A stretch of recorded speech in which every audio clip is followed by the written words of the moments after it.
ॐ श्रीगणेशाय नमः। शुक्लाम्बरधरं विष्णुं शशिवर्णं चतुर्भुजं प्रसन्नवदनं ध्यायेत् सर्वविघ्नोपशान्तये।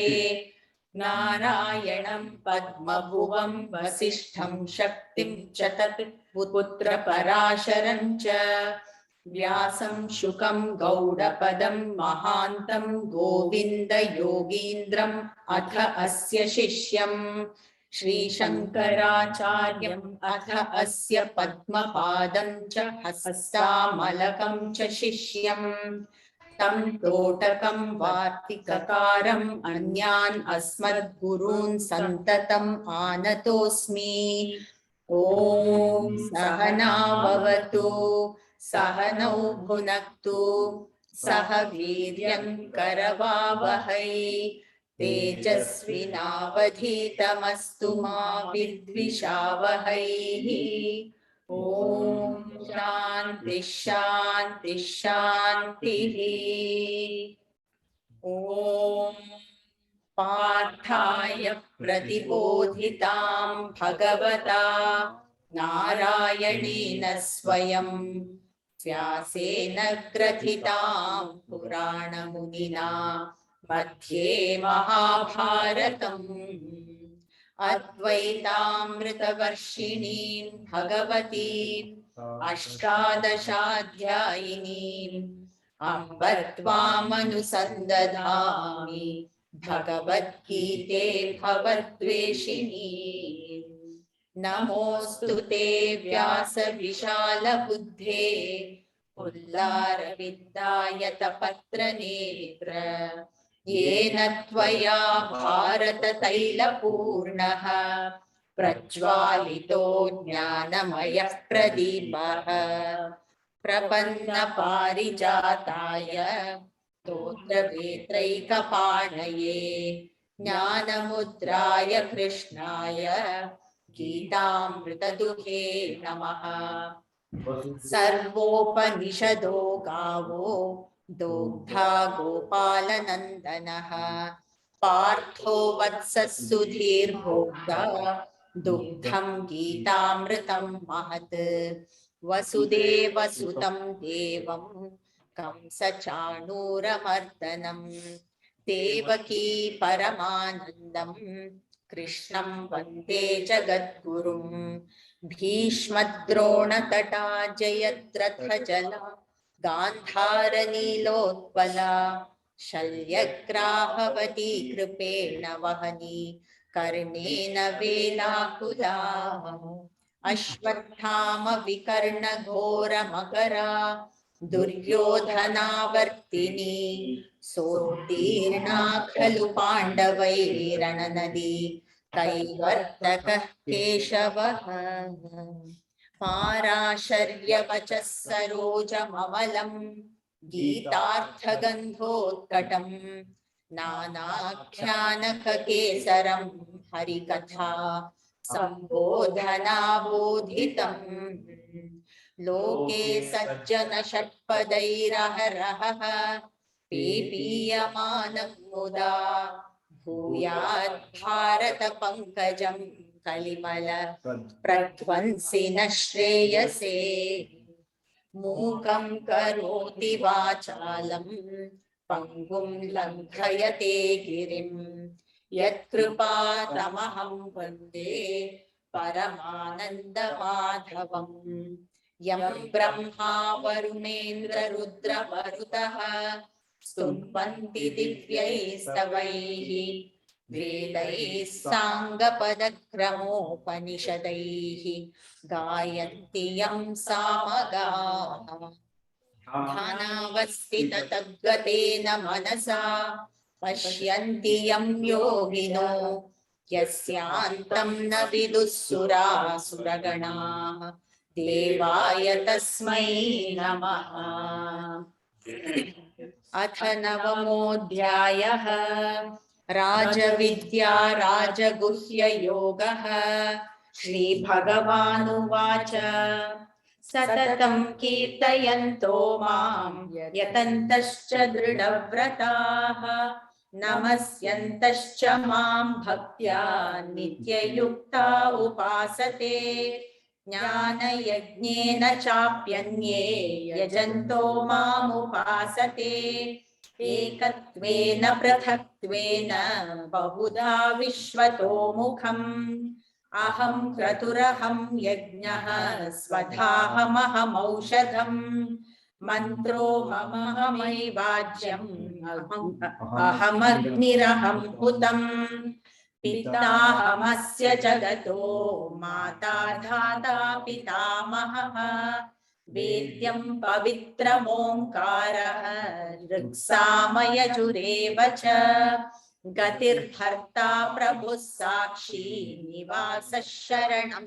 सुहृत् प्रभवः प्रलयस्थानं निधानं बीजमव्ययम् तपाम्यहमहं वर्षं निगृह्णाम्युत्सृजामि च अमृतं चैव मृत्युश्च सदसच्चाहमर्जुन वैवेद्या मां सोमपापूतपाप यज्ञैरिष्ट्वा स्वर्गतिं प्रार्थयन्ते ते पुण्यमासाद्य सुरेन्द्रलोकम् अश्नन्ति दिव्यान् दिवि देव भोगान् ते तं भुक्त्वा स्वर्गलोकं विशालम् क्षीणे पुण्ये मर्त्यलोकं विशन्ति एवं त्रयी धर्ममनुप्रपन्ना गतागतं कामकामा लभन्ते अनन्याश्चिन्तयन्तो मां ये जना पर्युपासते तेषां नित्याभियुक्तानां योगक्षेमं वहाम्यहम् येऽप्यन्यदेवता भक्ता यजन्ते श्रद्धयान्विताः तेऽपि मामेव कौन्तेय यजन्त्य विधिपूर्वकम् अहं हि सर्वयज्ञानां भोक्ता च प्रभुरेव च न तु मामभिजानन्ति तत्त्वेनाश्च्यवन्ति ते यान्ति देवव्रता देवान् पितॄन् यान्ति पितृव्रताः भूतानि यान्ति भूतेज्या यान्ति मद्याजिनोऽपि माम् पत्रं पुष्पं फलं तोयं यो मे भक्त्या प्रयच्छति तदहं भक्त्युपहृतम् अश्नामि प्रयतात्मनः यत्करोषि यदश्नासि यज्जुहोषि ददासि यत् यत्तपस्यसि कौन्तेय तत्कुरुष्व मदर्पणम्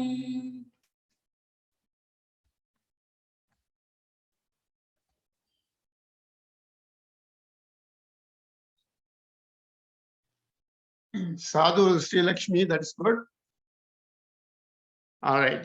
So for the next class, what we will do is we are probably going to finish the chapter today. If not, we may be left with maybe one verse. So if we finish today, we'll start the next class with the Parayana of 3 chapters, 7, 8, and 9. Otherwise, we'll finish the whatever is remaining in the 9th chapter and then do the 3 chapters. I will send out the schedule for that, hopefully before the end of the weekend.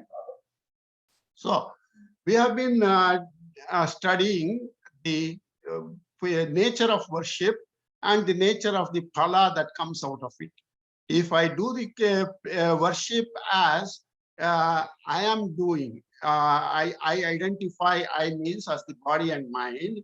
I identify the karma as my karma, then there is a associated fruit of action, and that fruit of action that we have to experience. And otherwise, Krishna is giving an alternate. You worship all, you do all things as my worship, as an offering to me, then it will not bind you. That is what he has been discussing here. He says those people who worship as their worship, as they are doing, body and mind, Traividyamam Somapaha Putapapa Yajne Rishva Swargatim Prarthayante. So they ask for the Swarga. And when they ask for Swarga, they will get the Swarga. Tetam Bhuktva Swargalokam Vishalam Punye Kshine Punye Martyalokam Vishanti. So all right, they do get what they ask for, but that is limited fruit, fruit of action. And therefore, you will have to come back to the Martyaloka. Martyaloka means the human land. Martya means Mrita. That is the nature of Martyaloka is to be dying again and again and again. So he says, all right, if that's the case, there's an alternative way for it. Ananyas chintayanto mam ye janaha parupasate tesham nityabhiyuktanam yogakshemam vahamyaham. He says, don't worship with body mind. Don't be limited in your worship with the body mind. I'm working for myself. Don't have that outlook. You work with the thought of me. And ananyas chintayanta mam ejana in their mind as worship. He says desham nityabhiyuktanam, continuously doing like this. Yogakshemam vahamyaham, I take care of their security and protection. I will get them what they want, and I will protect what they have. So this is the quintessence of the worship towards liberation. Here, yoga and kshema means obtaining the liberation, moksha. Kshema means protecting that liberation. That's the ultimate level. It could happen at lower level also, that providing for us the sustenance if we are not so totally ananyas chintayantaha. But we are doing on a limited basis. Yes, we get some benefits, but he takes care of that. And the ultimate benefit is of the yoga kshema is attainment of moksha and preservation of that moksha. Now, whoever worships other gods, they get something out of them, but that also comes out of me alone. I am the one who is responsible for determining who gets what karma phala. There may be Yamadharmaraya to execute it, but the author of that karma phala is myself, and I am going to give that karma phala to them. So aham hi sarva yajnanam bhokta cha prabhureva cha natumam abhijananti tatve nachas chavantite. So those who don't worship me as the receiver of all yajnas, they fall to the human world again. Like that he says, and then worshipping me is very easy. Patram pushpam phalam toyam yome patya prayachati tadaham bhakti parutam ashnami prayatatmanaha. You think of me and offer a little water, a little fruit, a leaf, a tulsi leaf, bilwa leaf, or you bring me whatever you give, a flower, you give it to me, and I will take it. He says, when you bring it with bhakti, ashnami prayatatmanaha, I enjoy it, I will accept it, I will ashnami means to eat, but the general meaning is I experience or accept it. Now, if that is also difficult to you, if patram pushpam phalam toyam is also difficult to you, he says, that you have to bring with bhakti, devotion. I'll give you a simpler way for me to come to me. Yat karoshi yadashnashi yad juhosi dadasi yat tapasyasi kaunteya tat purushva madarpanam. Offer it to me. You want to work at the office, you offer it to me. You sit at your office desk and say, Krishna, I am working for you. Or if you are taking care of the child, Krishna, I am taking care of this child for you. Yat karoshi yadashnasi, you eat something, you eat badam halwa, or you eat just a pickle or something, just say yadashnasi, you give it to me. Juhoshi, you want to do any yajna, that is also give it to me. When you do that, I will accept it. And when I accept it, what happens? What is the outcome? He says, karma that you do may have shubha and ashubha outlook, but he says, shubha shubha palairevam mokshase karma bandhanaihi sannyasa yoga yuktatma vimukto mam upaishyasi. So when you work Ayatkaroshi Dashnasi as an offering to me, Madarpanam, he says, if you do that, whether it is good fruit of action or bad fruit of action, or negative, positive or negative. Positive means towards our realization or moksha. Negative means something that puts us back in transmigration. Evam sannyasa yoga yuktatma, being such a renounced person, shubha ashubha palaihi karma bandhanaihi mokshase. Even if that pala has to have a positive or negative outcome, that will not bind you. That will liberate you ultimately. You will liberate yourself from the bondage of these shubha or ashubha. Vimuktaha mam upaishyasi. Thus freed, but the freed of this bondage. When you are freed of this bondage, what is the next outcome? You will attain to me.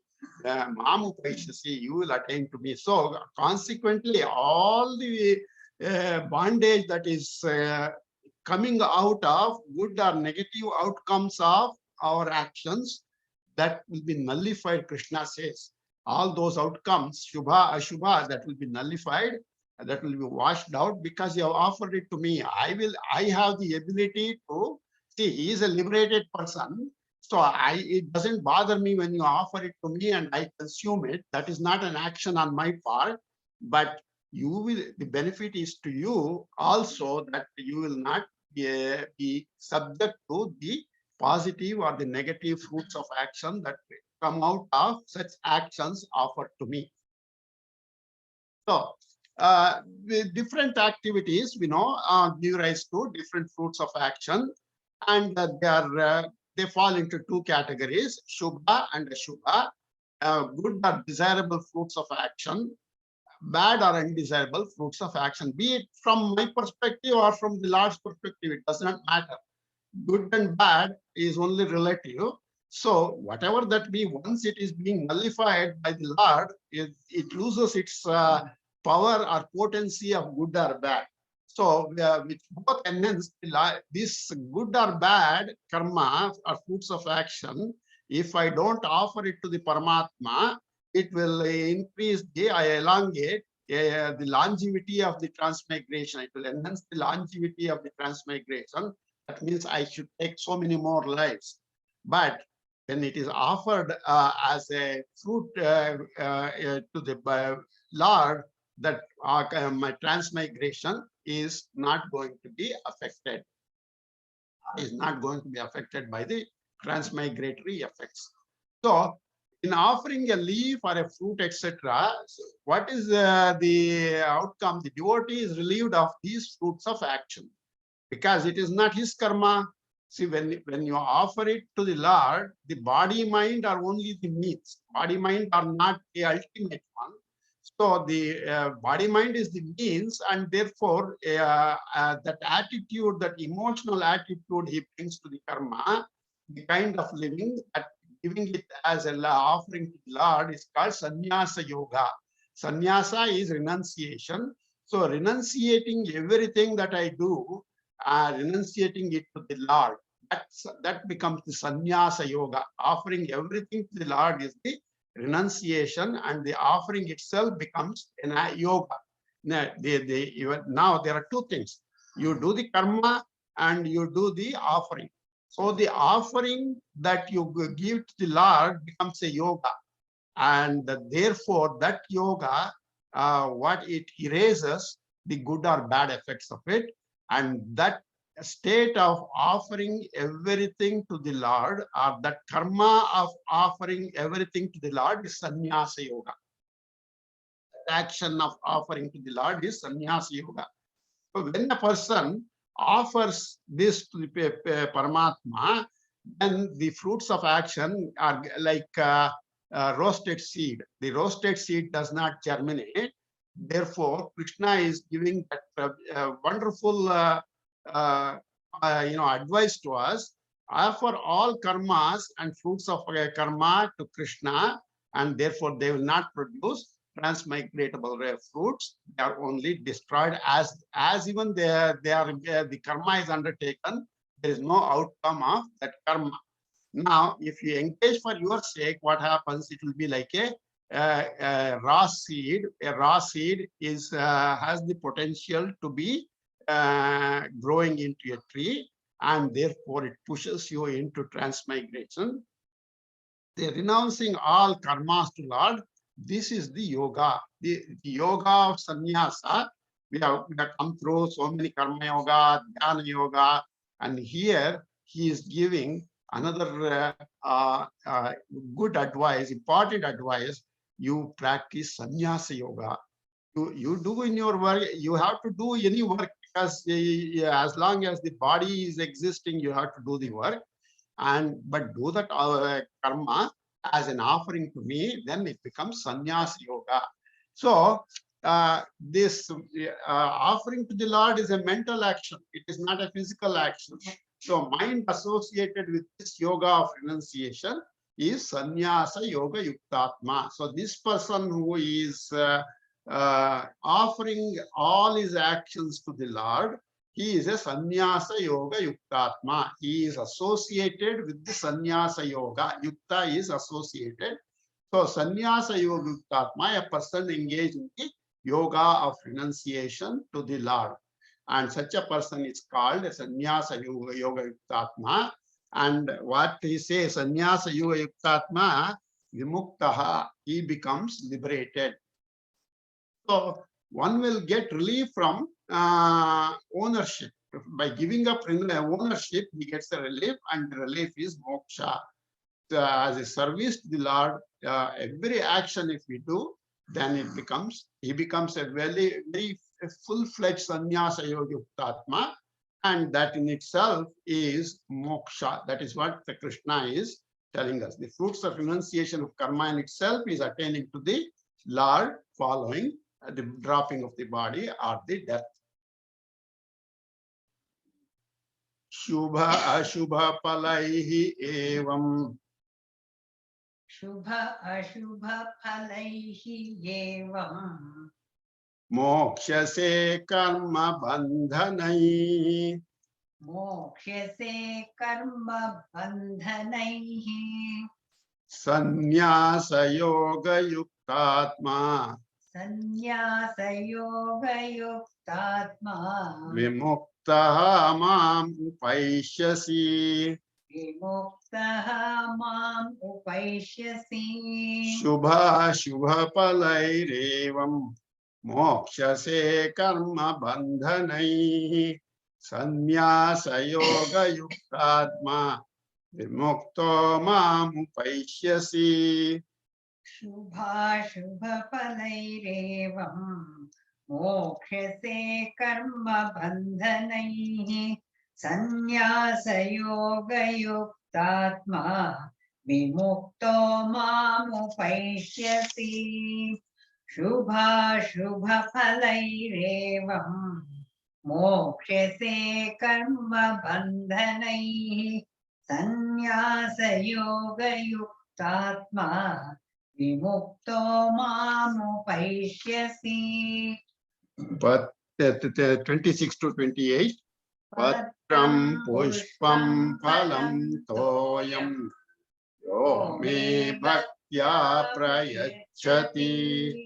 Tadaham bhakthyupahritam. Ashnami prayatatmanaha. Yat karoshi yadashnasi. Yat juhoshi dadasi yat. Yat tapasyasi kaunteya. Tat kurushva madarpanam. Shubha shubha palairevam. Mokshase karma bandhanai. Sannyasa yoga yuktatma. Vimukto mam upaishyasi. So if you are only giving benefit of your grace to the people who offer it to you and not to other people, then are you discriminating? This is an objection that could come. Is the Lord discriminating because he graces only devotees and not others? If that's the objection that is raised, Krishna says, no, that is not so. He says, samoham sarva bhuteshu na me dveshosti na priya ye bhajanti tumam bhaktya mahite teshu chapyaham. He says, Sarvabhuteshu aham samaha. I pervade all beings with an attitude of equality in all. I don't discriminate between a person who offers to me or who does not offer to me. I am equally present in all beings. Name dvesha me na dvesha na priyaha asti. There is none who is hated or loved by me. I don't have any prejudice towards any person or any extra love towards any person. Tuye mam bhaktya bhajanti. But those one who worships me with devotion, te mai aham te shucha api. They are in me and I am in them. This Krishna gives this they are in me and I am in me in some 2-3 different contexts in Bhagavad Gita. So I am alike to all beings, none cherished or none hated. I don't have any various gradations in gauging people, but those who devotedly worship me are in me and I am in them. How we are in them and he is in us, he explains. Shankaracharya explains here and other commentators. I am equally disposed towards everyone. There is none whom I love or hate. That's the statement Krishna has made. So he is the indweller in all. Being the indweller, he has no hate or love per se for anyone. Just like I don't discriminate between my left hand and right hand, or between my left leg and right leg. They are equal to me. As far as I'm concerned, they are of equal importance to me. Like this Krishna pervading in everyone, there is no hate or love towards any individual or a group of beings. He is only a witness to the activities of all. He does not cling to the good, nor does he leave the wicked. There is no such emotional feelings with respect to Krishna. He is a witness. He is aloof. He is there in the body, but he does not take part as an activity in anyone in loving or hating them. If he lives there, and if he likes one, he lives in me and he lives in you. And if he is having a hate-love relationship, then he is not a witness anymore. He is a participant. No, Krishna says, I am not a participant. You are yourself, you and your mind are the participants. I am just sitting there as a witness. Now, is he prejudiced that he is letting someone, get good benefits and someone not? No, he as gold is present equally in the ornaments. Paramatma is equally disposed towards all beings. Some are in bondage and some are liberated only because of their attitudes towards karma. If they think they are doing the karma, then they will reap the benefits of it. Otherwise, they will not. So he gives the commentator, Bhashyakara gives an example here. He says, I am like fire, which does not give warmth to people standing away. If there's a fire somewhere, if you want to get your body heated, you come closer to the fire. But if you are not coming closer to the fire, you don't get the warmth in your body. Therefore, he says, like that fire, which is fire itself is not prejudiced or having a partial feeling towards X, Y, or Z. Those who come near the fire get the benefit of the fire. Those who don't get closer to the fire don't get the benefit of the fire. Like that, those who come close to Krishna get the benefit of the Yogakshema. Those who don't, they will not. How do you come close to Krishna? How will you not come close to Krishna? That we can see. I grace the devotees who come to me. How? By worship, by offering. So, and those who does not come to me does not receive my grace. Just like the example of the fire. So, now what is being in me? See, if I am always thinking of the Lord, then I am in the Lord and Lord is in me, because thinking of the Lord itself is thinking the presence of the Lord in me. It's not that Lord is outside, the Lord is inside. So thinking of the Lord means he is in me. And he being in me, if I don't think about the Lord, then he is not in me, in my mindset. So it's all a function of the activities of the mind. So whoever worships me with devotion, they are naturally in me, he says, not because I am attached to them. If I can say that my hand is in me, because I always, think about my hand or my leg or my mind, etc., whatever it is, and therefore they are in me in that sense. So he is in the devotees, and when he is in the devotees are in him, obviously, just like the fire example, you come close and he comes close. So the devotee always thinking of him is like Lord is living in the devotee.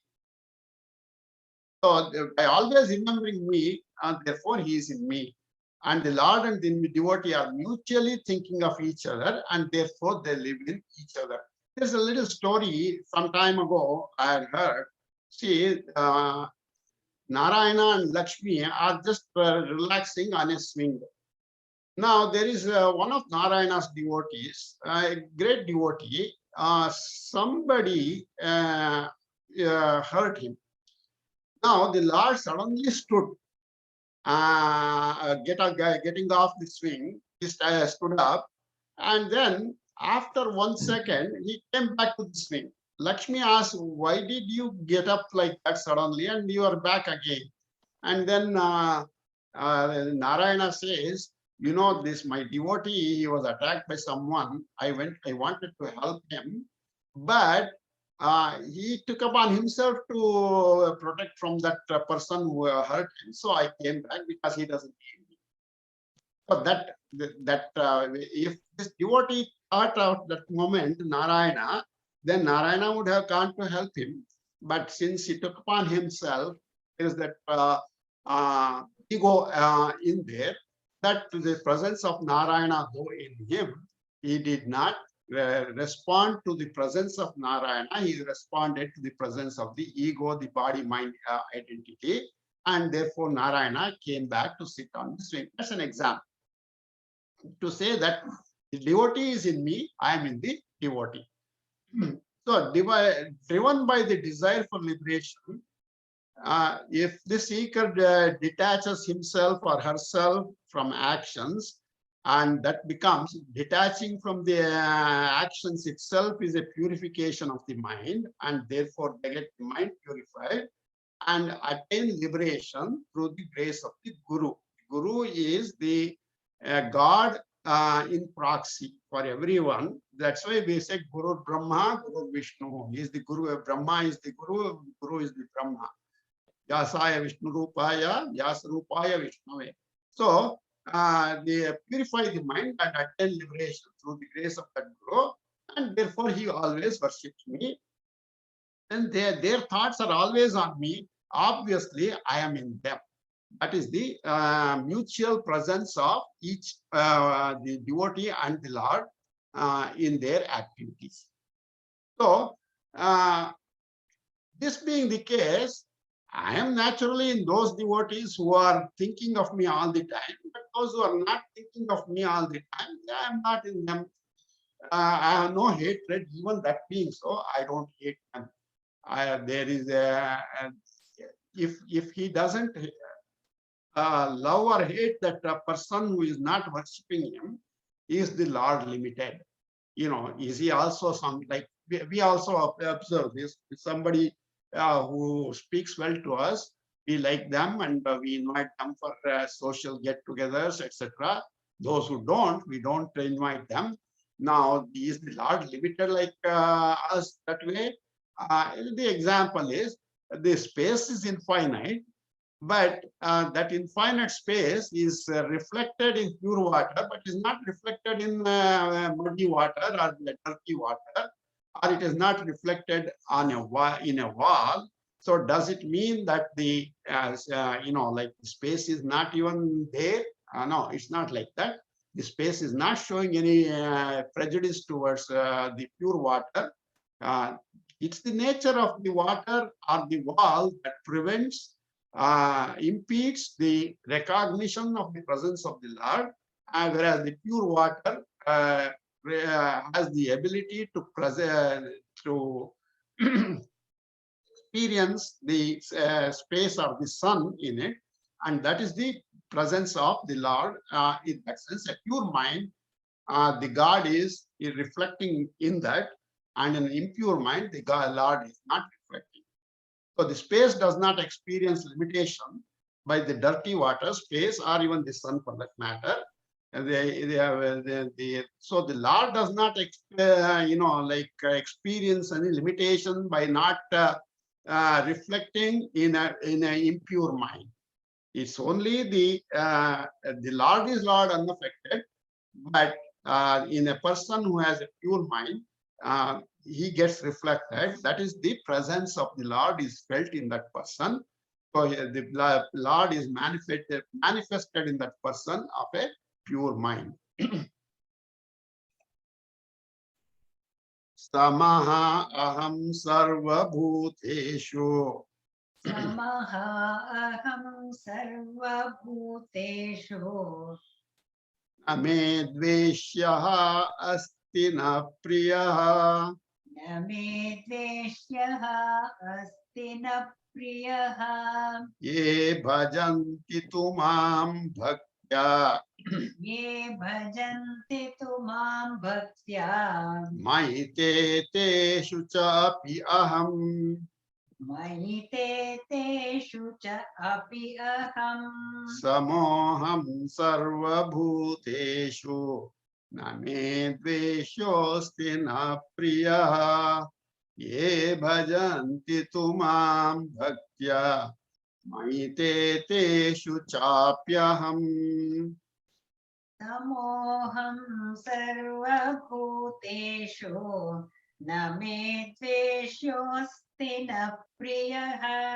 Ye bhajanti tumam bhaktya maite teshu chapyaham. Samoham sarva bhuteshu na me dveshyosti na priyaha. Ye bhajanti tumam bhaktya maite teshu chapyaham.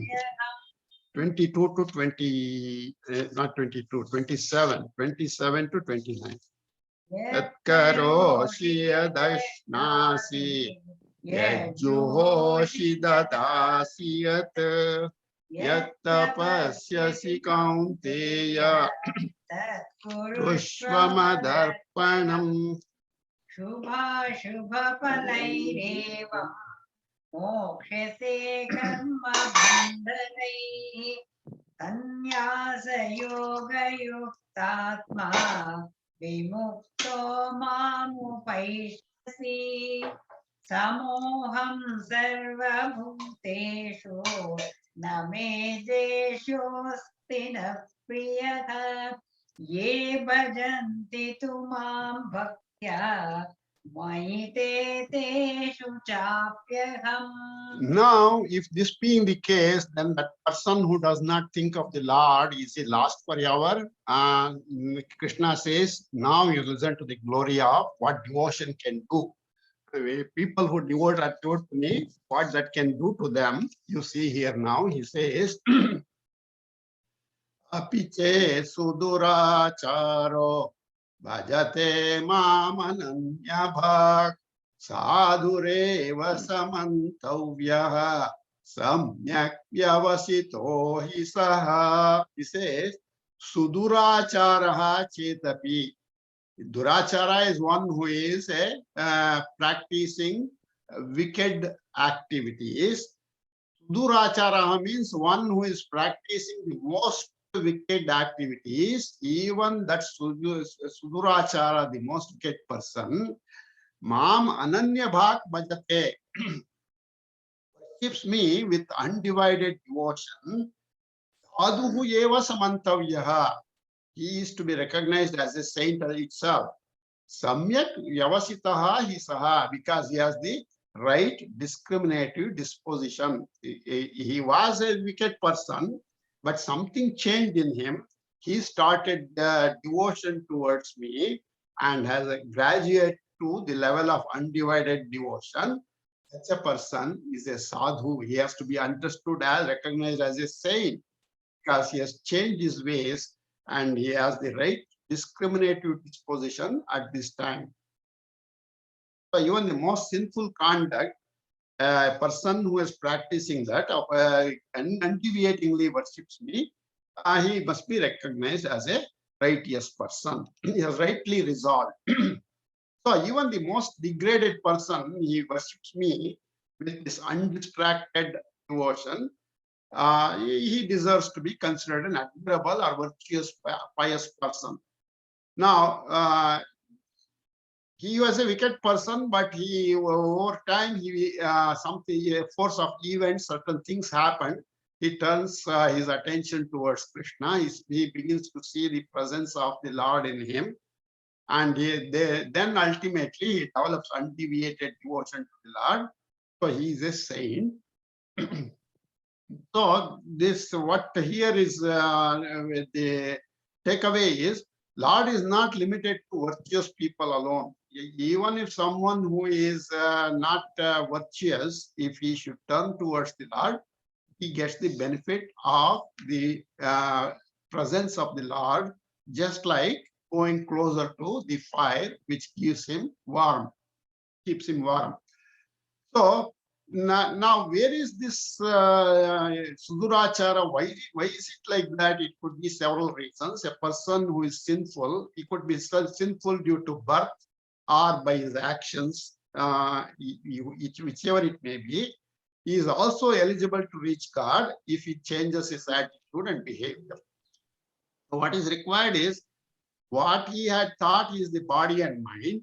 Now he thinks, no, there is the presence of the Lord in me in addition to the body and mind. So thinking of the body and mind itself and working to gratify the body and mind, that itself becomes a Sudurachara.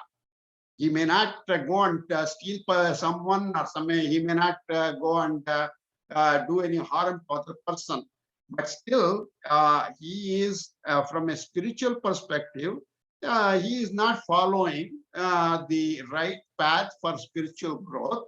So such a person, if he turns towards the Lord, if he changes his attitude and behavior, then that person becomes a saint, and Lord acknowledges such a person as a saint. Maite teshu chapyaham. He lives in that person also. So, because now he's practicing the right thing. History is not so important. The Lord is saying, whatever was my past may be so due to so many reasons. We will see a little later on this. But now, at this moment of time, I have changed. If I have changed, Lord acknowledges that, and he graces the person who turns towards him. So this person, he has now developed firm conviction in his intellect that there is the presence of the Lord in him. Thus spiritually established, Krishna is giving credit to him as a saint. So the power of devotion is being described here. A few points to note here. Anya Bhak is one who reckons he is the body and mind. He thinks differently than what it is. He is not the body and mind, but he thinks he is the body and mind. Such a person is called an Anya Bhak. He thinks differently. But one who sheds this body identity becomes Ananya Bhak. So that's the usage Krishna has used here. So the only adjustment anybody has to make in order to receive the grace of the Paramatma is detached from the body identity. Once a person detaches from the body identity, then he has he has grown to recognize the presence of the Lord, and that is the only adjustment one needs to make. Krishna says here. So now, how do you detach from the body and mind? That is again through worship to the Lord. And then how do you worship the Lord? I am not the doer, I am not the knower, I am not the enjoyer. the knower and the enjoyer and the it's all in the body level. No, I am not any one of them. I am the Atma that is present here. Then slowly over time, the mind becomes purer. See, this may happen 1% of the time to start with, but it may grow to 5, 10, 50, 100% like that. Then he becomes that much more pure in his mind. Ultimately, he will become a pure person, a person of pure mind, and then he becomes an Ananya Bhak at that time. Such a person, Krishna says, is righteously disposed and will worship the Lord. One whoever worships the Lord is to be understood as a virtuous person. Api che suduracharah. अपि चेत् सुदुराचारः Bhajate mam ananya bhak. भजते माम् अनन्यभाक् Sadhuhu eva samantavyah. साधुः एव समन्तव्यः Samyak vyavasitah hi saha. सम्यक् व्यवसितः हि सः Api chet suduracharo. Bhajate mam ananya bhak. Sadhureva samantavyah. Samyak vyavasito hi saha.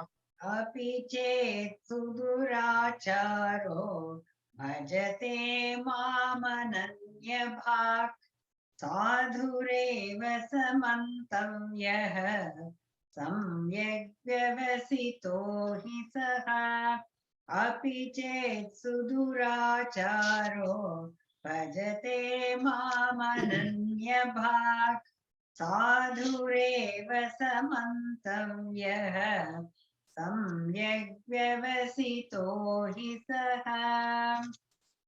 Okay, we are going to 28 to 30. Shubha phalairevam mokshase karma bandhanai sannyasa yoga yuktatma mukto mamupaishyasi samoham sarva bhuteshu name dveshosti na priyaha ye bhajanti tumam bhaktya maite teshu chapyaham api che suduracharo bhagate mamananya bhak sadhureva samantavyah samyak vyavasito hi saha. So when a person changes his way of living, his way of thinking, his way of worshipping, so he moves from the body gratification to the experiencing or the thinking of the Lord. What happens to such a person of a negative behavior? Then he will drop his bad behavior and he is on a different path now. What happens to such a person? He says, Kshipram bhavati dharmatma shashvachantim nigacchati kaunteya pratijani name bhakta pranashyati. Kshipram bhavati dharmatma. He soon becomes a man of dharma. Here, dharma is, we have to take is the moksha dharma, the dharma that is required for the attainment of liberation. Ashwat shantim nigacchati. He will attain to permanent peace. Ashwata. That peace that he gains is permanent, eternal. Kaunteya pratijanihi name bhaktaha pranashyati. Hey Arjuna, he noted that my devotee will never perish. He never perishes. Pratijani, he gives him a very stressed instruction here. Not just jani, pratijani. Know it for well, know it for good. That my devotee, he will never perish.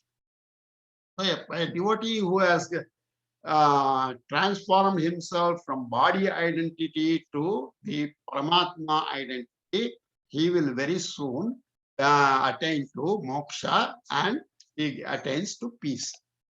So this person of dharma, what the devotion draws him towards the path of dharma. So the thinking of the Lord itself becomes the path of dharma. Now his intellect now is in control and he leads in himself in dharma, and such a person will experience permanent peace.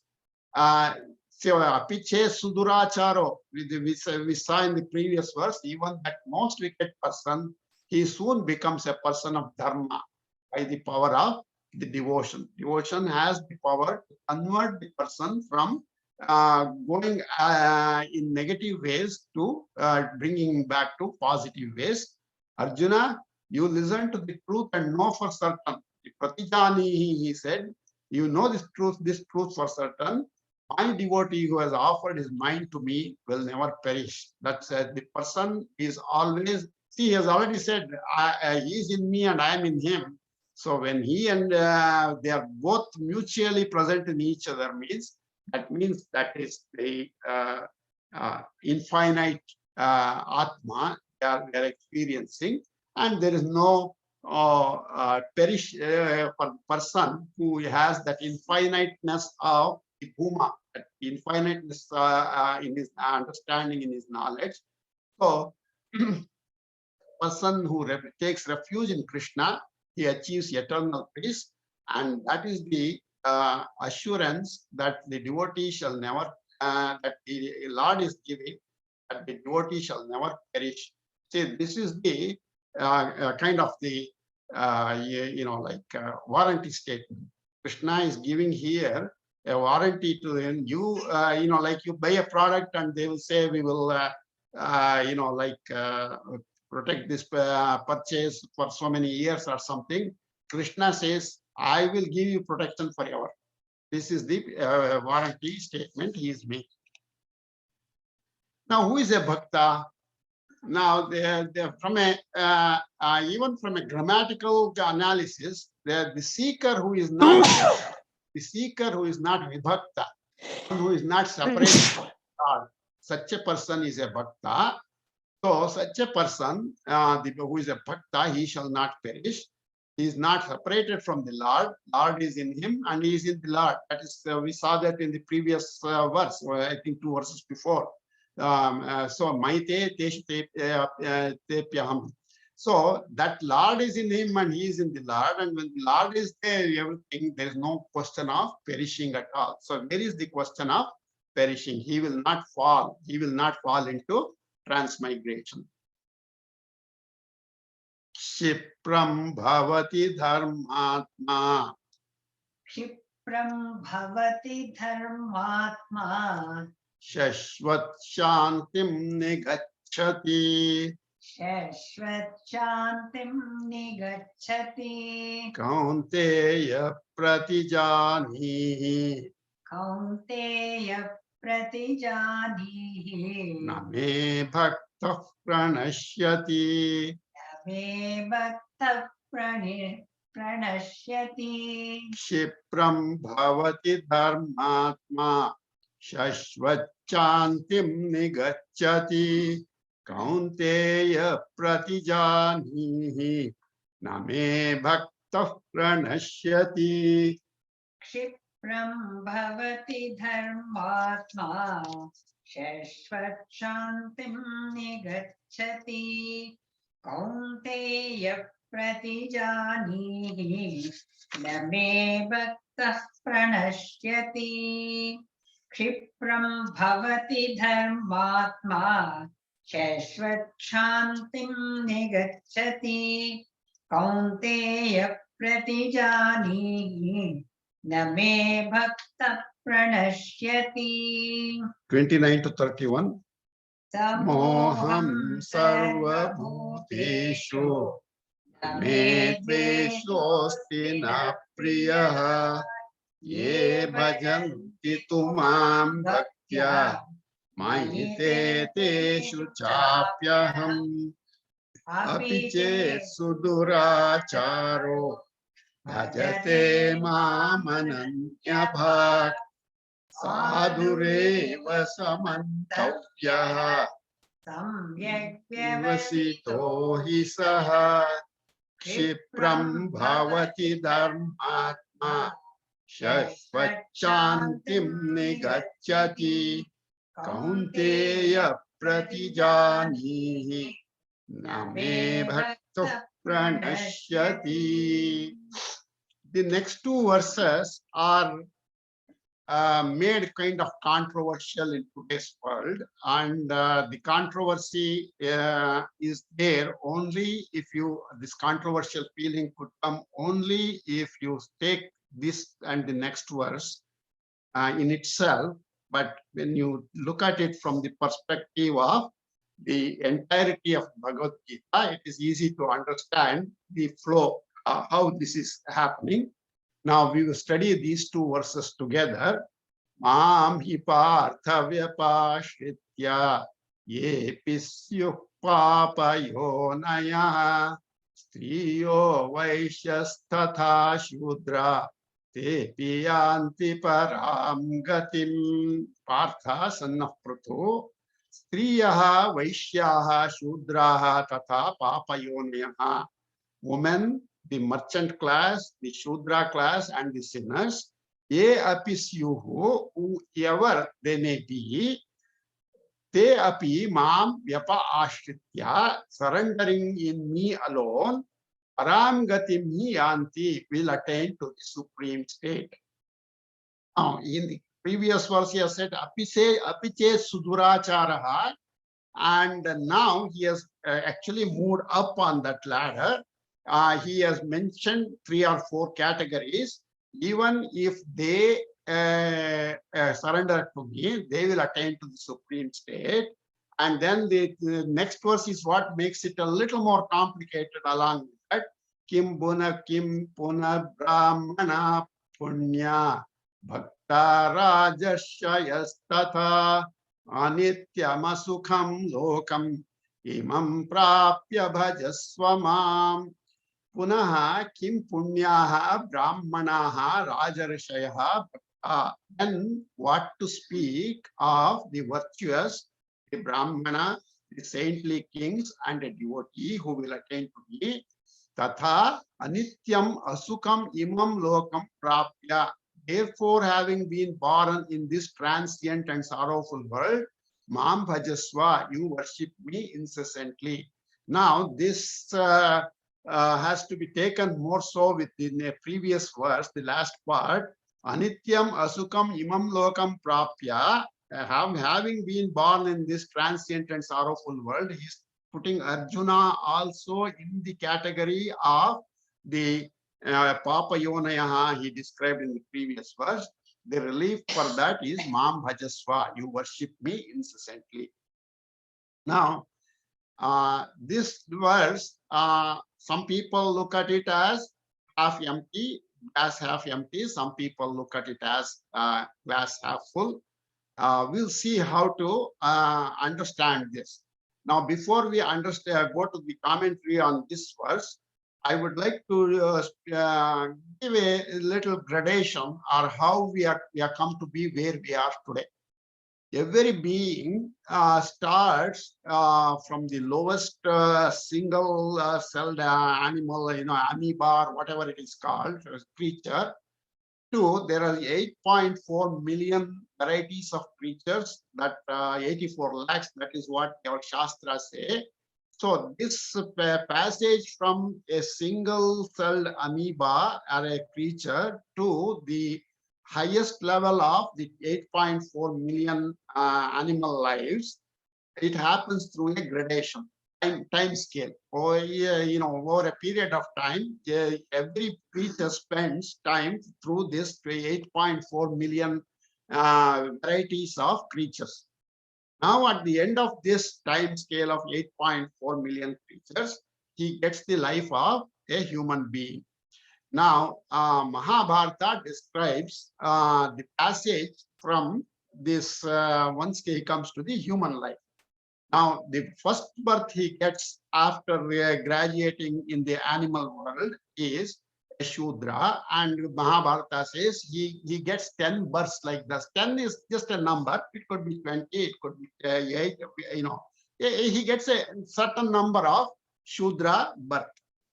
Now, from there, if he follows the dharma of the Shudra of his birth, then he becomes a Vaishya. And then as a Vaishya, he spends so many lives. And then following the dharma of a Vaishya, he gets graduated to the dharma to a Kshatriya birth. Now, when as a Kshatriya, you follow the dharma, then he gets a birth called uh, Brahma Bandhu. Brahma Bandhu is generally described as a salesman of weapons. We'll see why it is so. And then from a Brahma Bandhu, he graduates to a Brahmana. Now, what is this happening here is through each birth, he is accumulating knowledge, and by the time he comes to the Brahmana stage, Brahmana life, he has accumulated all the imprints that have been accumulated over the various lives at different stages, and then through this any one of these stages of birth, he could fall if he does not follow the dharma of that particular birth. Now, in today's world, we have seen this game called Snake and Ladder. Now, the Snake and Ladder game is more an Indian Hindu development. They called it the Paramapada Sopana Padapata. Paramapada is the Supreme Brahman. Sopana is the steps to go there. Paramapada Sopana Padapatamo. So this board game is to get you to the Supreme Brahma. Now, so the you get that those ladders are the ladders to go to the next phase of creation, from a Shudra to a Vaishya to a Kshatriya to a Brahmana. And anywhere you don't follow that dharma, you fall. That's the snake. And then it goes back and forth. Ultimately, somewhere along the line, he gets into the right path and he gets up to the last step before the Paramapada. If he does not follow his dharma there, he could come all the way to, there's a long snake in the snake and ladder game that brings him back to the lowest. It could be a human birth or it could be an animal birth. So this is how the Shastra defines the graduation of a person from birth to birth to birth. And every time there is nothing to say that you will be on the ladder all the time. Even a person of any varna can fall back to a previous varna or a couple of previous varnas if that dharma is not maintained. So that is the background with which now we will review this these two verses. So in seeking me, even the people whose birth is sourced in sins, papa yonayaha, when you say sin, we should look at it as more a spiritual sin. Spiritual sin is even punya that gives you another birth is a spiritual sin. Anything that leads to transmigration, kshine punye martya lokam vishanti. He has already said you enjoy the devaloka for certain time, and if you from there you have to fall back. So that is the spiritual sin. So women, Shudra, and the Vaishya business class will reach the supreme realized self. So Apiche Suduracharo, after saying that, now he is expanding that into various kinds of people who could raise themselves or who could fall themselves. That is what he is discussing here. So Lord is not reduced to any one person or a group of persons, man or woman, varna, etc. The firewood is only different or is a firewood before it is put in the fire. Once in fire, there is no difference in the fire. So a person who has devoted himself to the Lord, there is no difference for the Lord between X, Y, or Z. Everybody is gratified. Everybody is punya. Papayonaya is an adjective of women, Vaishya and Shudra. Is not an adjective of women, Vaishya and Shudra. Now the Krishna here says, Papayonayaha, Striyaha, Vaishyaha, Tata Shudraha, all are in the nominative case. So this should be, this should not be interpreted as all women, Vaishya and Shudra are Papayonayaha. They are not so. But I just want to make a mention here. However, Sri Shankaracharya, he interprets like that. He says, who are Papa Punya Yonayaha? That means he says, he examples women, Vaishya and Shudra. Now that may have been true in that time period. But in today's world, we have to look at it as distinct classes. It could be Brahmanas who are Papa Yonayaha. They have degraded themselves to a Papa Yonayaha. Or women, Vaishya or Shudra, that could be anyone is subject to the variations of karma and dharma as they conduct their life. So, per se, these varieties of people, he says, Papa Yonayaha, Vaishyaha, Shudraha, Striyaha, they do not have opportunity and are interested in study of Vedas. So the generally only the Brahmanas have been studying Vedas. For whatever reason, there are societal reasons for that. We'll get to that. So the what Krishna is saying is, even if these people who have an impediment for them to attain liberation through self-knowledge, the people who are Papa Yonayaha, Striyaha, Vaishya, Shudraha, they are not predisposed to Vedic learning as such. They are born in an environment where the family does not practice study of the Vedas, and therefore even those people who have a natural impediment, natural barrier for them to attain liberation, even then they will reach the supreme realized state if they come to me. That is the meaning of this verse. That is to be looked at as it's a half full glass, not as an half empty glass. So now that being the case, once a person takes refuge in the Lord, there is no difference of who he or she is, whether it is any class of people that are described in this verse. Once that person takes refuge in the Lord accepts all of them equally. Anyone who falls in the ocean of compassion of the Lord, he or she is sanctified. So we should fall into the ocean of his compassion. That's the requirement. Then if that is the case, what to speak of people who are already in the ocean of the Lord's compassion? Who are all the people in the Lord's compassion already? The Brahmanas are the people born of virtues and are saintly kings. So these are obviously because through the study of the Vedas, they have graduated to the level where the impediments or the barriers have disappeared. And when the barriers have disappeared, they have an easy path towards realization of the Paramatma.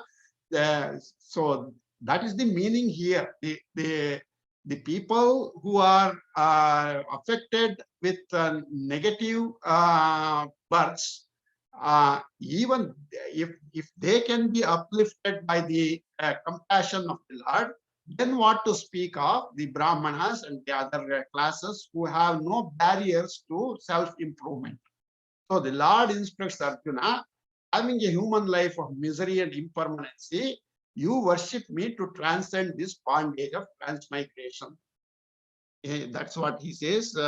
Imam anitya masukam lokam imam prapya bhajasvamam. You have already come to this human life in this state where you are still suffering misery. Now you worship me and you will be saved of transmigration. Now, so a few more points. This is the Brahmanas and Kshatriyas are born with a advantage. They have a handicap. They have how through the lineage, because their family, wherever they are born in that family, parents and grandparents, etc., have been following this Vedic system.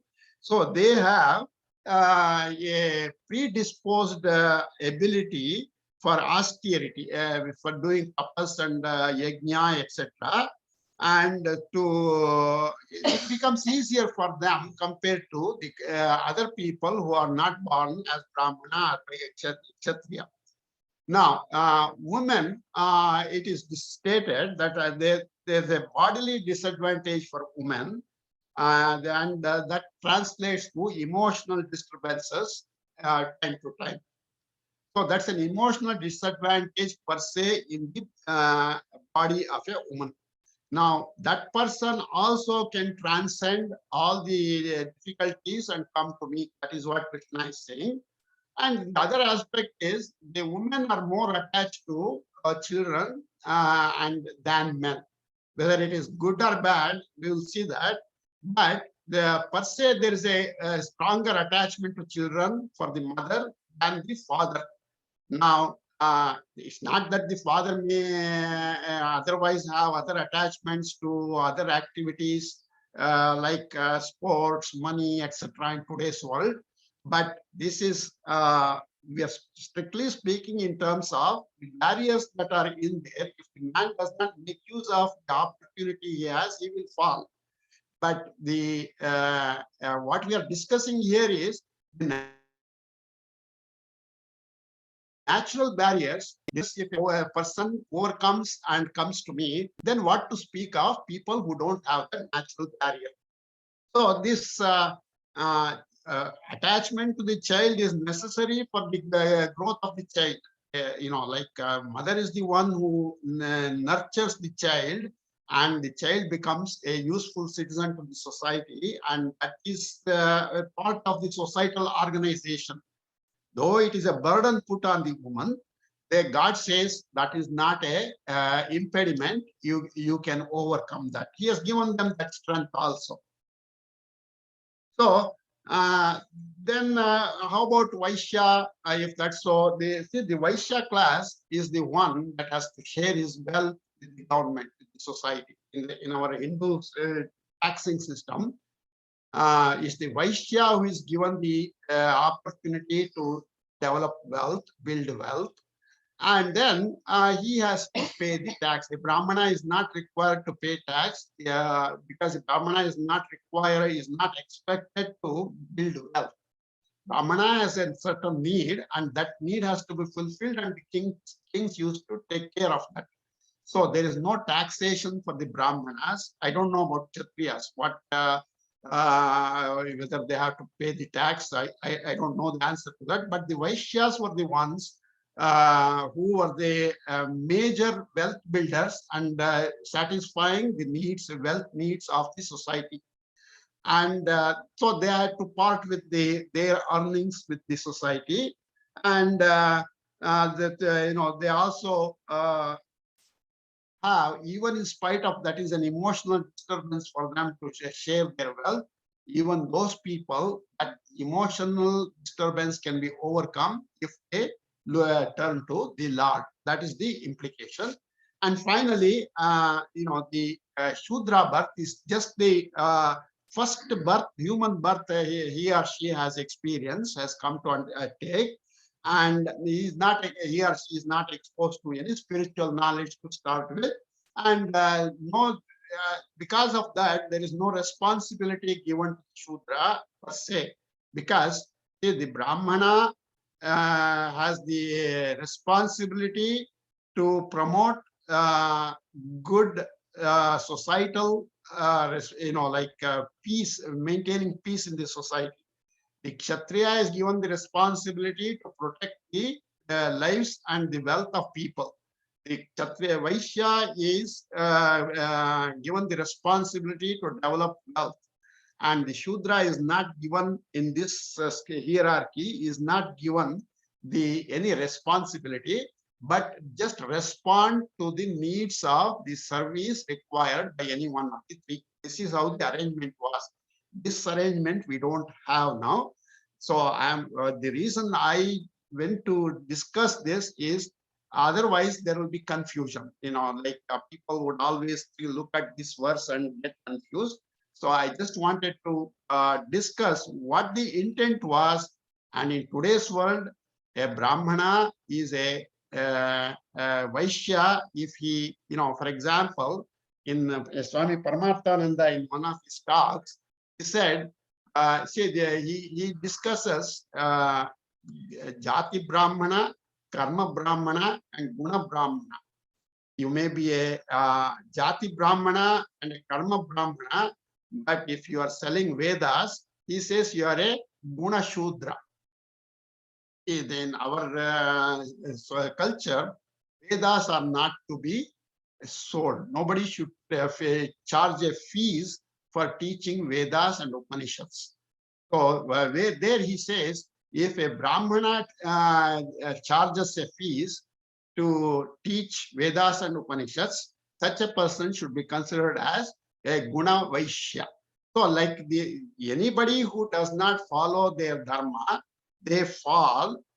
So if he's a Guna Vaishya, being a Jati Brahmana, then the next life he would get is probably a Vaishya birth. Because he has built the proclivity, the Guna in that sense, and he fits the next birth in that environment.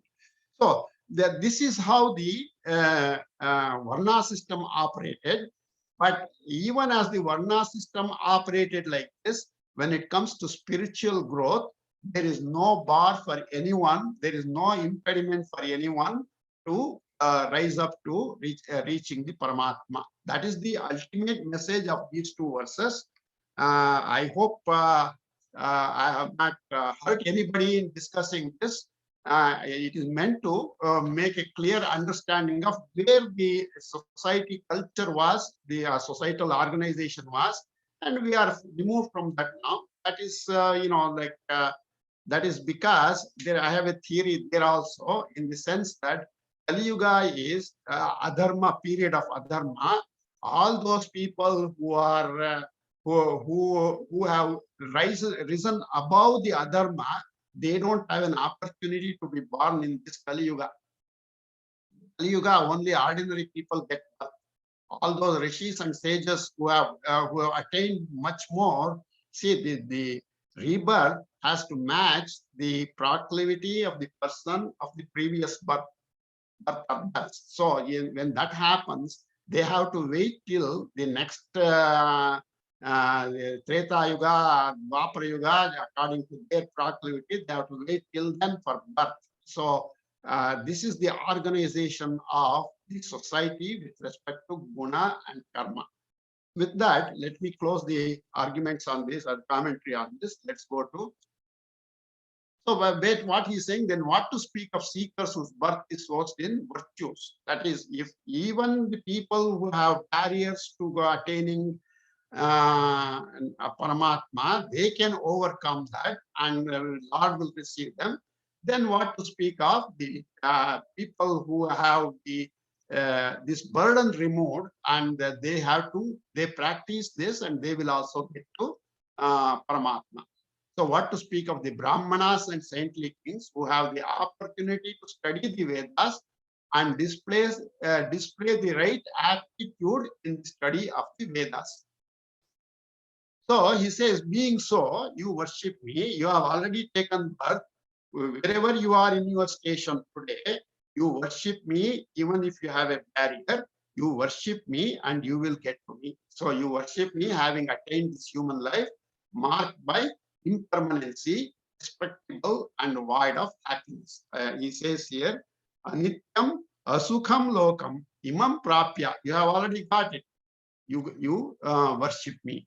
So wherein alone is possible the disciplinary practice of attaining liberation. Where in human life itself. Only in the human life you can practice attaining liberation, not in any other birth. So having gotten this human life of transient nature, you worship me and elevate yourself to state of permanency. And how can you attain to that state of permanency? By worshipping me. Mam hi parthavyapa ashritya Mam hi partha vyapashritya ye api syuhu papayonayah ye api syuh papayonayah striyah vaishyaha tatha shudrah striyah vaishyaः tatha shudraः te api yanti param gatim te api yanti param gatim mam hi partha vyapashritya yepi syuh papayonayah स्त्रियो वैश्यास्तथा शूद्रा तेऽपि यान्ति परां गतिम् Mam hi parthayapashritya yepi syuh papayonayah striyo vaishyastata shudraha yepi yanti param gatim mam hi parthayapashritya yepi syuh papayonayah striyo vaishyastata shudraha tepi yanti param gatim. 30 to 33. ಇನ್ನೊಂದು ಹೇಳ್ಕೊಡ್ತಾರೆ.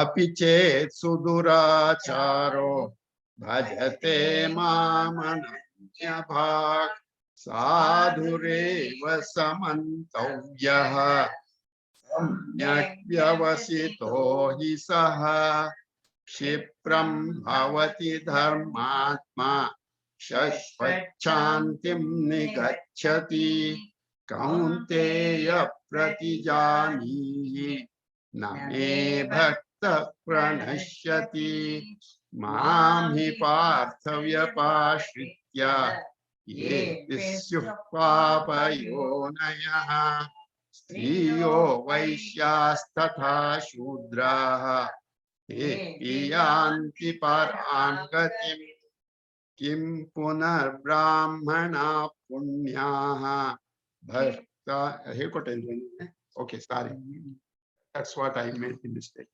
Kim punah brahmana punyaha Kim punah brahmana punyaha bhakta raja rushayah tatha raja rushaya tatha anityam asukam lokam anityam asukham lokam imam prapya bhajasvamam imam prapya bhajasva mam kim punah brahmana punya bhakta rajashyastatha anityam lokam imam prapya bhajasvamam Kim punar brahmana punya bhaktarajashyastatha anityamasukham lokam imam prapya bhajasva mam Kim punar brahmana punya bhaktarajashyastatha anityamasukham lokam imam prapya bhajasva mam 31 to 33 Kshipram bhavati dharmatma shashvachantim nigacchati kaunteya pratijani me bhakta pranashyati mam hi parthavyapashritya ye pisyuh papayonayah स्त्रियो वैश्यास्तथा शूद्राः तेऽपि यान्ति परां गतिम् किं पुनः ब्राह्मणः पुण्याः भक्ता राजर्षयस्तथा अनित्यमसुखं लोकम् इमं प्राप्य भजस्व माम्. So how to practice this discipline? He says, you worship me, then you will be enter permanent peace. How to practice this worship? You will see in the last verse. I'll probably take another 5 more minutes today. So please bear with me. Manmana bhava madbhakto madhyaji mam namaskuru mame vaishyasi yuktaivam atmanam matparayanaha. So the practice of worshipping him, matmanaha matbhaktaha bhava. May you merge your mind in me. May you be my devotee. Madhyaji mam namaskuru. Worship me and salute me. Evam atmanam yuktva matparayanaha. Thus engage your mind in me and have me as goal. Parayana is the goal. So have me as the goal. Mam eva eshyasi. You will attain to me alone. So he has given 4 instructions here. Anchor your mind in me and become my devotee. And then bow down to me and sacrifice unto me. You do my worship. Worship is when you worship the Lord, it's like a yajna, it's a sacrifice. You're sacrificing everything of the inner world.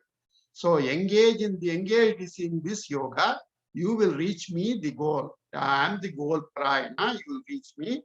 Yourself only. I am not different from you. Manam, I'm in you, therefore you reach me in where you are. So in focusing your mind in me, that is the single-mindedness, Vasudeva, me Vasudeva, you become Manmana, your mind in me.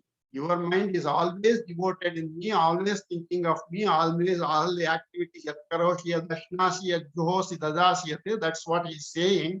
That entire verse is saying in 1/4 of a verse here. So, Manmanam Abhava Madbhakta. So this is the plan for attaining him. Manmana Bhava Madbhakta. See me in all beings and all objects. How can I always think of the Lord? Then he gives the commentators given a easy method here. You see a dog, so think of me. You see another person, you think of me. Therefore, the mind is always reflecting on the Paramatma, the Vasudeva. In everything that you see, you act and you think. Your mind must reach that depth. That is what he is giving here. Yeah, I should not see a tree and say that's a tree. No, I should go to the depth of seeing the Paramatma in that tree. Only a devotee can attain to this depth. So if you're only devoted to me, then you are seeing that you are devotee, you are devoted, the person whom you are devoted in, you will see that person in everything that you see. So you become a devotee. So then how to attain this depth of worship, singing his glory and meditation on him. So there is all these stotras and compositions of various poets, all devoted to glorifying the Paramatma. You start singing them. Singing his glory and meditation on him. Always, whenever you have time, you think of thinking about the Lord himself, or you make time for thinking about him. And as you progress, you make more and more time to think of him, to meditate on him, and then you become his devotee. So you become immersed in him. You are thinking so much that you become immersed in him, and you become my bhakta and not vibhakta. You are not separated from me. You are always in me. Worship me and salute me. How to salute? Say, this is what I will. You see a horse, a chandala, or a cremation ground, or a donkey, or a cow. Think of Paramatma. Vasudeva is in there. So this is Vasudeva. That feeling should come to us. I don't know when we are going to get it, but that's the means. Why think of this everything as Paramatma? Ishavasya midam sarvam. This is the first line of the Ishavasya Upanishad.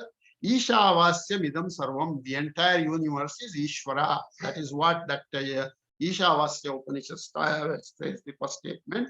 Therefore, if the entire universe is in Ishvara, that firmly takes root in us, then where is the difficulty in seeing a horse or a cow or any other entity as Paramatma? That's the suggestion.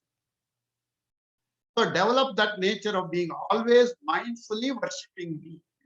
Be always saluting me alone. We say this Aham Vaishwanaro Bhutva Praninam Devamashitaha when we come to eat, but be mindful of that. It's not just the words making the sound. In your mental picture, you imagine the presence of the Paramatma in the food that we are eating. So thus engage your mind always. You will come and attend me to me alone, the Ishvara. I am the Atma, a self of every living being. And that Atma that is you is also me. I am not the supreme destination. Am I not the supreme destination and path? The Parayana is the thing is not right. Parayana and Parayana. It should be Parayana. So you will come and merge in me following the discipline practice. What that is the practice is possible in having him as the goal and means. So the goal is Paramatma and the means is also Paramatma. The goal is having that vision of seeing Paramatma, and the path for that is seeing his glory. That's the means. So take refuge in me. I am open to anyone and everyone who takes me as his goal. See, this is the ultimate statement is making. There is when it comes to accepting people who come to me, I have no discrimination. I am open to anyone and everyone who makes me as his goal. Goal is Parayana. The means is Parayana. So the seeker develops the attitude of Paramatma as the Parayana, the goal. Then you will attain me alone by establishing your mind in me. The means, the path to Parayana is Parayana. The Parayana is the goal. The Parayana is the means. So the person who is worshipping Paramatma all the time, he is going through the Parayana to arrive at the Parayana.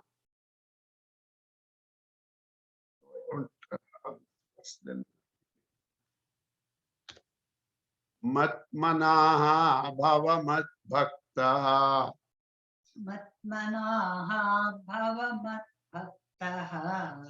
Madhyaji mam namaskuru. Madhyaji mam namaskuru. Mam eva eshyasi yukta. Mam eva yeshyasi yuktva evam. Yuktva eva atmanam matparayanaha. Atmanam matparayanaha. Manmana bhava madbhakto. Madhyaji mam namaskuru. Mame vaishyasi yuktaivam. Atmanam matparayanaha. Manmana bhava madbhakto.